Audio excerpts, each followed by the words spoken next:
बड़ा धोखा किया है। और महिला आरक्षण बिल जो पिछले 25-30 साल से इस देश की महिलाएं इंतजार कर रही थी कि संसद और विधानसभाओं में आरक्षण मिलेगा, उस सपने पर पानी फेरने का काम नरेंद्र मोदी जी ने किया है। यह बिल लागू होगा ही नहीं। 15 साल, 20 साल, 25 साल कब लागू होगा इसकी कोई लिमिट नहीं है, और लागू होगा भी कि नहीं लागू होगा इस पर एक अंधकार के बादल मंडरा रहे हैं। और इसीलिए हम लोग कह रहे हैं कि यह महिला बेवकूफ बनाओ बिल है, महिला आरक्षण बिल नहीं है। यह बात क्यों कह रहा हूं बार बार?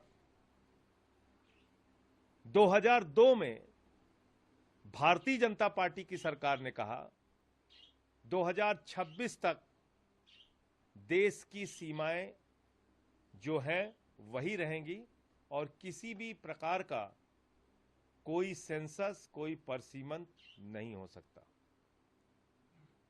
2021 में सेंसस होना था। कोई भी डीलिमिटेशन 2026 के बाद होगा, यह साफ तौर पर 2002 के बिल में लिखा हुआ है, संशोधन में लिखा हुआ है, और वो भी बीजेपी लेके आई थी। तो जब आप जानते हैं कि 2026 के बाद ही जो पहला सेंसस होगा उसके बाद ही डिलिमिटेशन हो सकता है, यानी 26 तक कोई डिलिमिटेशन हो ही नहीं सकता, तो 26 के बाद जो सेंसस होगा 2031 में होगा। 2031 के बाद सेंसस 2-3 साल तक चलेगा। उसके बाद जो डिलिमिटेशन होगा वो 6-7 साल में पूरा होगा, 8 साल में। तो तब तक दुनिया कौन कहां रहेगी, कौन देख रहा है?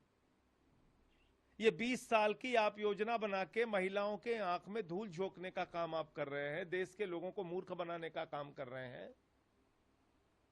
तो इसलिए ये महिला बेवकूफ बनाओ बिल है। दूसरी बात, आपने ओबीसी और एससी एसटी वर्ग की महिलाओं के साथ बहुत बड़ा धोखा किया इस बिल के अंदर।